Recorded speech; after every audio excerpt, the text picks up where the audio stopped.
Hace poco más de un mes, cuando el aire todavía olía a tierra mojada y las calles del Estado de México guardaban un silencio denso, comencé a entender que lo que se estaba desatando no era una coincidencia ni un accidente. No estaba seguro de querer saberlo, pero la vida me llevó irremediablemente a este punto. Mi nombre no importa, pero sí el peso que cargan estos recuerdos que hoy comparto con ustedes, comunidad de chamán. Todo empezó cuando Alicia me contactó. Ella es psicóloga, académica, pero también una de esas pocas personas que no le dan la espalda a lo inexplicable. Durante años ha investigado casos que nadie quiere tocar, relatos que huyen de la razón y la lógica. Fue a través de ella que supe de doña Elvia, una mujer que, según sus propias palabras y las de quienes la conocieron, predijo el día exacto de su muerte.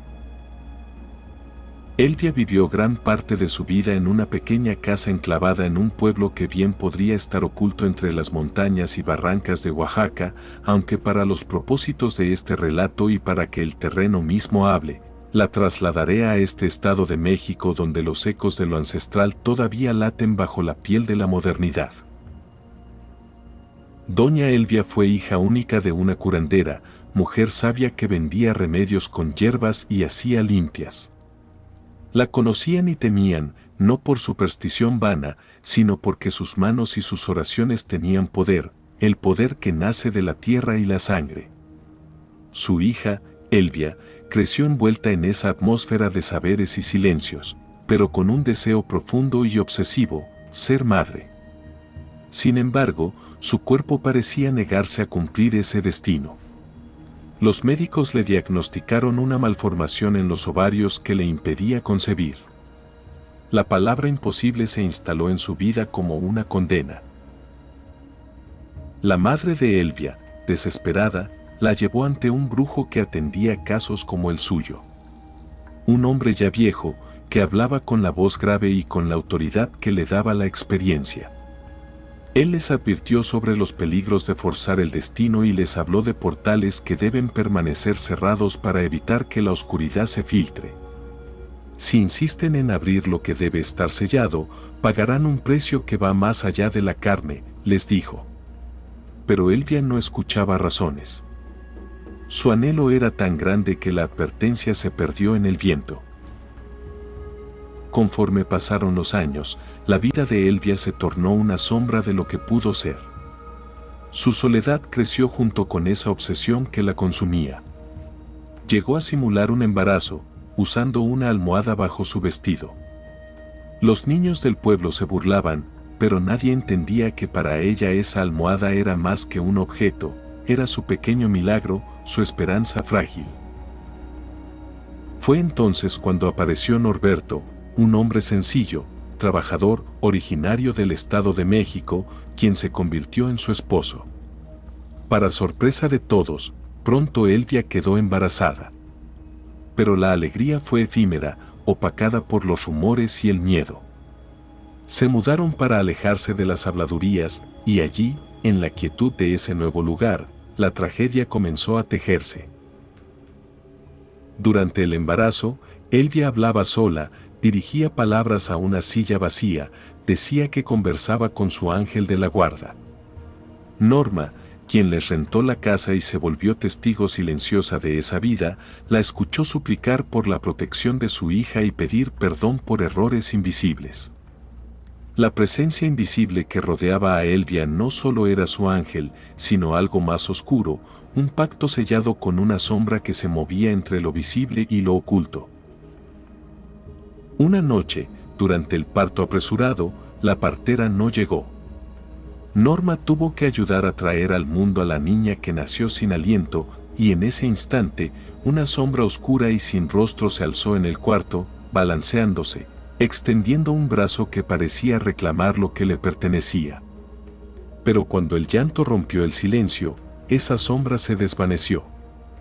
Fue un instante suspendido entre la vida y la muerte, entre el miedo y la esperanza. Esa niña, que para muchos era un milagro, no pudo alimentarse. Murió en silencio, y con ella, algo dentro de Norberto se rompió. La enfermedad lo fue consumiendo poco a poco, como si el dolor le cerrara la garganta, negándole la vida misma. Luis y Norma, familiares que les dieron refugio, fueron testigos de cómo la sombra se extendía, cómo la casa se volvía un lugar de susurros, de sillas que se movían solas y presencias que no descansaban. La historia que parecía destinada a cerrar con un milagro, se tornó en un relato de pérdidas, de pactos rotos y consecuencias inevitables. Pero lo que más inquieta no es la muerte ni la enfermedad, sino la certeza de que esa sombra, ese pacto, no se disolvió con el cuerpo. Que sigue rondando, que sigue exigiendo, y que para quienes estuvieron cerca, la historia está lejos de concluir. No recuerdo en qué momento exacto dejé de sentir que caminaba solo.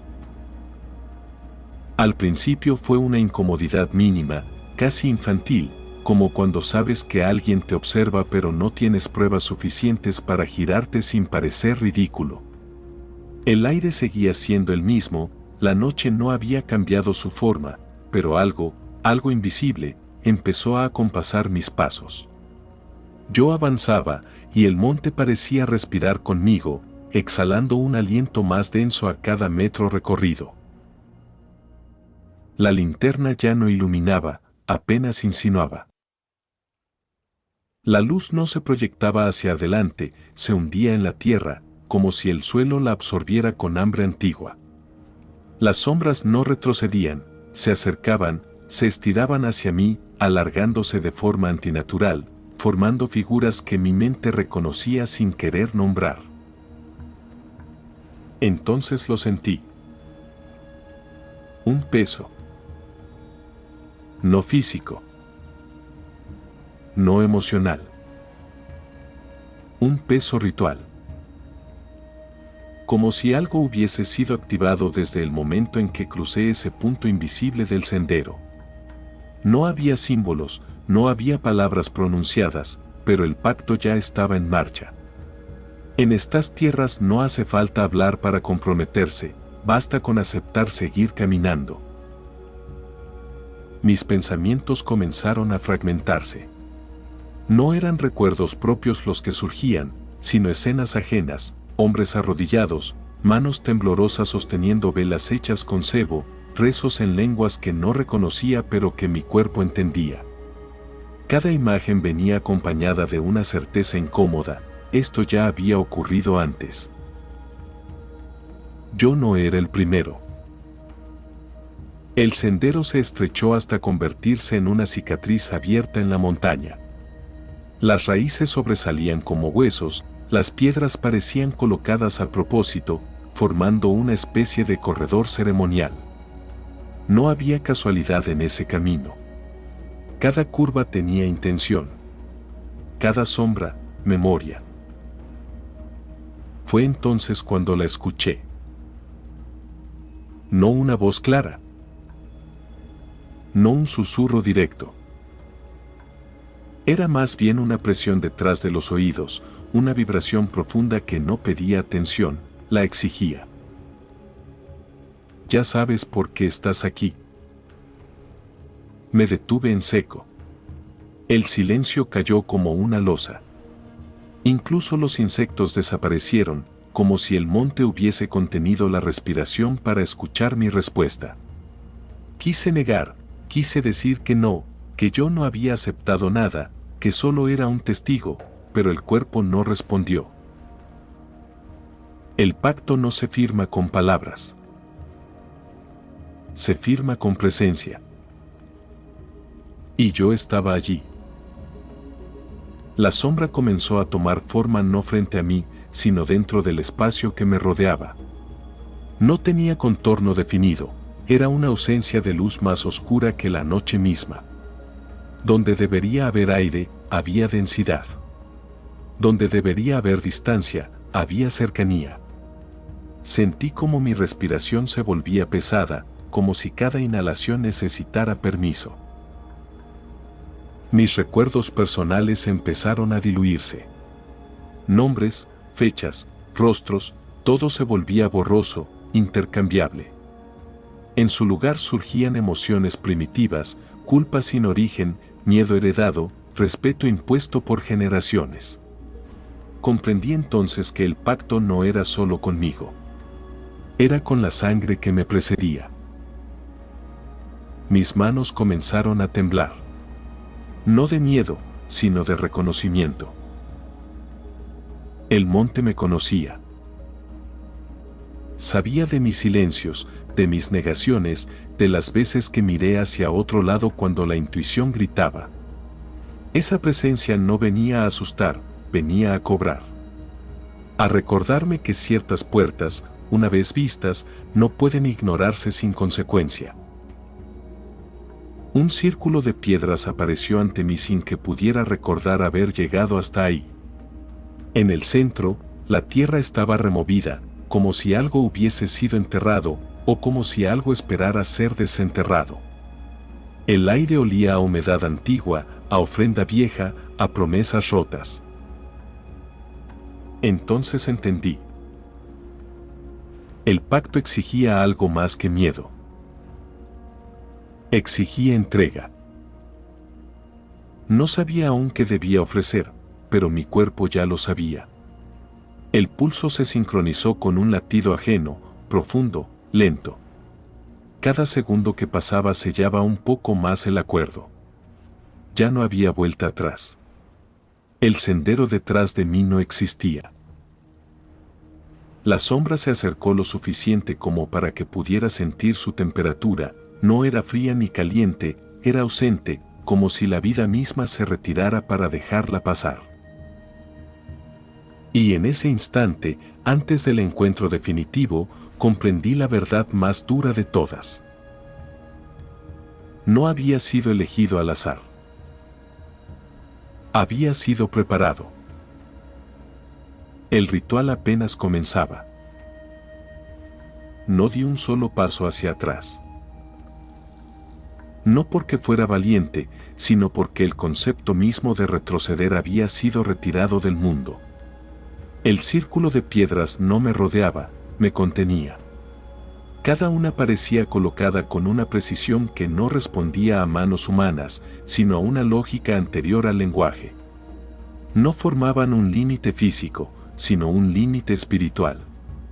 Cruzarlo sin permiso habría sido una ofensa, y las ofensas aquí se pagan con algo más que la vida. El aire dentro del círculo era distinto. Más espeso. Más antiguo.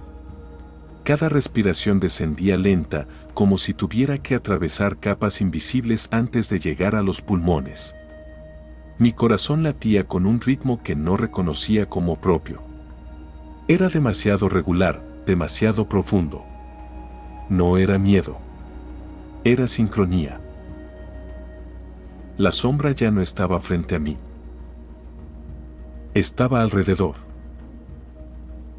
No la veía, pero la sentía desplazarse como una marea negra, rozando mi espalda, deteniéndose detrás de mi cuello, descendiendo por mis hombros. Cuando cerré los ojos, sin recordar haberlo decidido, las imágenes comenzaron a surgir con una claridad brutal. Vi hombres y mujeres de otras épocas, descalzos, cubiertos de polvo y sangre seca. Vi cuchillos de obsidiana reflejando lunas que ya no existen. Vi pactos sellados con saliva, con aliento, con nombres que no debían pronunciarse fuera del círculo. Todos habían estado donde yo estaba ahora. Todos habían creído llegar por voluntad propia. Ninguno se había ido igual. Un sonido emergió desde el suelo. No era un canto. No era un rezo. Era un arrastre. Como si algo se moviera bajo la tierra removida del centro, acomodándose, despertando después de un sueño demasiado largo. El suelo vibró apenas, lo suficiente para que mis rodillas cedieran. Caí sin resistencia. En este lugar, mantenerse de pie era un gesto de arrogancia. Mis manos tocaron la tierra húmeda y, al hacerlo, sentí una descarga recorrerme desde los dedos hasta la nuca. La tierra estaba cargada. No de energía abstracta, sino de memoria viva. Cada grano contenía un fragmento de intención, de súplica, de terror ofrecido como moneda. Entonces la escuché con claridad. No vino de afuera. No vino de adentro. Vino del límite entre ambos. Has cruzado sin huir. La voz no tenía género ni edad. No necesitaba imponerse. Cada palabra se asentaba en mi pecho como una piedra colocada con cuidado. No preguntaba quién era yo. Eso ya lo sabía. Preguntaba qué estaba dispuesto a perder. Intenté hablar, pero mi lengua se negó a formar palabras. Aquí no se responde con sonidos. Se responde con verdad. Y la verdad, desnuda, comenzó a ascender desde lo más profundo de mí. Mis culpas. Mis silencios. Mis traiciones pequeñas, esas que uno justifica para poder dormir. Todo emergió sin filtro. La sombra se condensó frente a mí por primera vez. No tomó forma humana completa, pero adoptó una silueta reconocible, apenas sugerida, hombros, cabeza, una extensión que parecía un rostro sin rasgos. Donde deberían estar los ojos, había dos vacíos que absorbían la poca luz que quedaba. No me miraba. Me leía. Sentí como algo era retirado de mí con una delicadeza cruel. No dolor, no violencia. Algo más profundo, renuncia. Como si una parte de mi identidad fuese tomada para ser guardada en un lugar al que nunca tendría acceso consciente. Comprendí entonces el verdadero precio del pacto. No era la vida. No era la muerte. Era el regreso incompleto. Nada de lo que cruza vuelve entero, dijo la voz. Eso ya lo sabes. Y era cierto. Lo había sabido siempre. Lo había intuido en sueños, en presentimientos, en esa sensación constante de no pertenecer del todo a ningún sitio. Este momento no me estaba transformando, me estaba revelando. El suelo del centro se abrió apenas, lo suficiente para mostrar un objeto cubierto por capas de tierra oscura. No necesitaba verlo para saber qué era. No era un artefacto. No era una reliquia. Era un testigo. Algo que debía ser activado con presencia humana. Con la mía. Extendí la mano sin pensar. Al tocarlo, una oleada de imágenes me atravesó, caminos recorridos de noche, figuras observando desde los cerros, promesas susurradas al oído de viajeros cansados. Yo era uno más en una cadena que no buscaba romperse, sino continuarse. El ritual alcanzó su punto más alto. No hubo sangre. No hubo gritos. Solo aceptación. La sombra se retiró lentamente, no como quien se va, sino como quien se queda en espera. El círculo comenzó a perder densidad.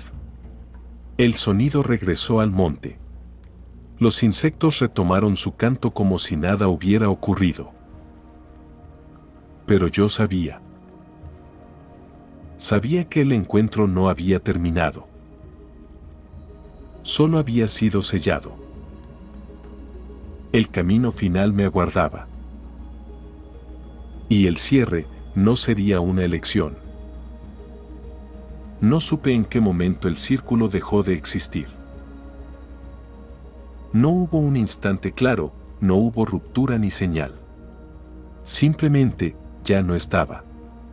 Las piedras se habían convertido otra vez en piedras comunes, el suelo parecía intacto, como si jamás hubiese sido removido.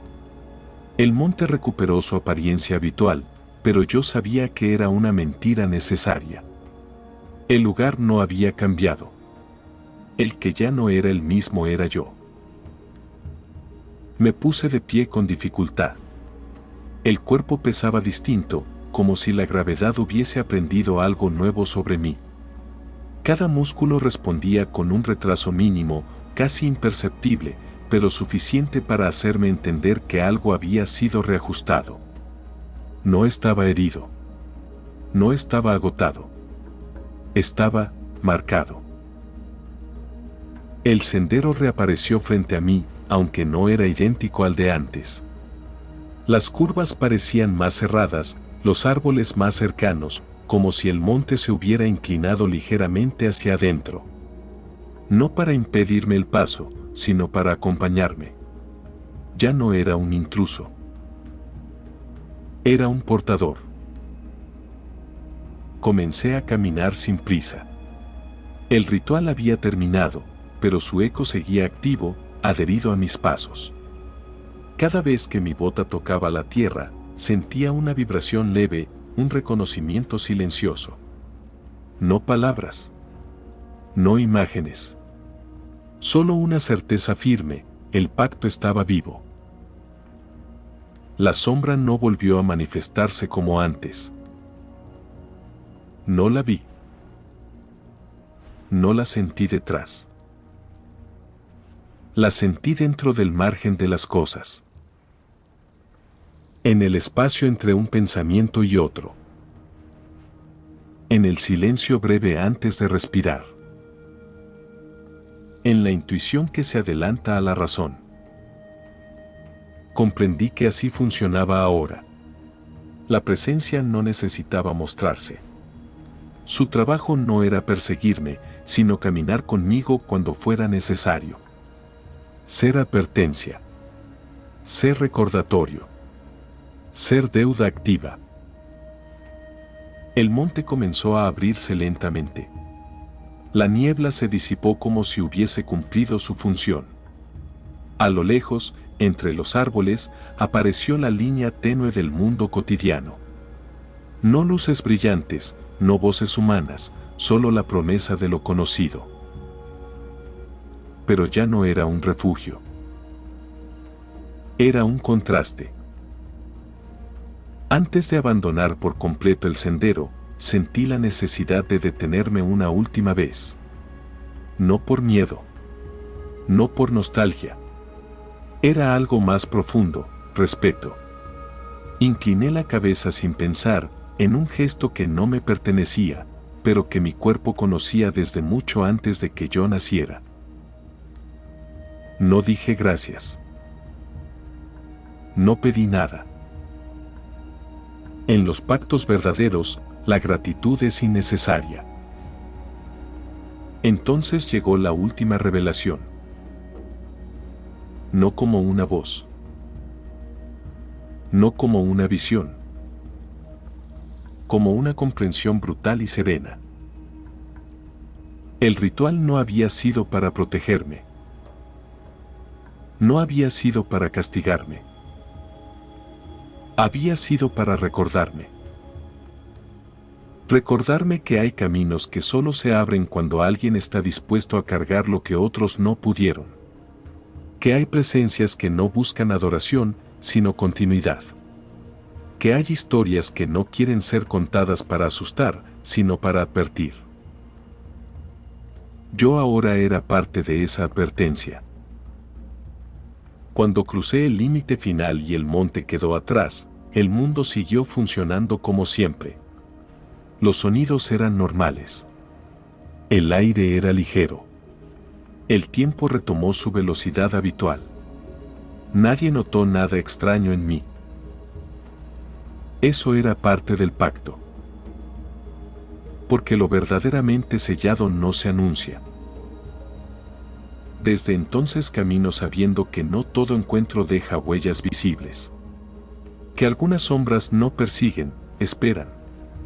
Y que hay rituales que no terminan cuando sales del círculo, sino cuando comprendes que jamás saliste del todo. Si esta historia llegó hasta ti, no fue por azar.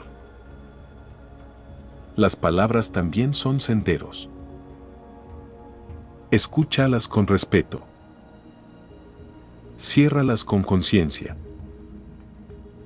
Aquí, en Chamán, no contamos relatos para entretener al miedo, sino para recordar lo que aún camina en silencio.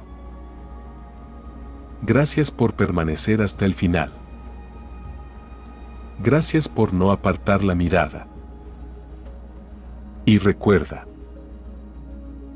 no todo pacto se firma con sangre, algunos se sellan con presencia. Si tienes una historia, un susurro o un encuentro que aún pesa en tu memoria, compártelo. Porque cada historia es un portal. Y Chamán tiene la llave.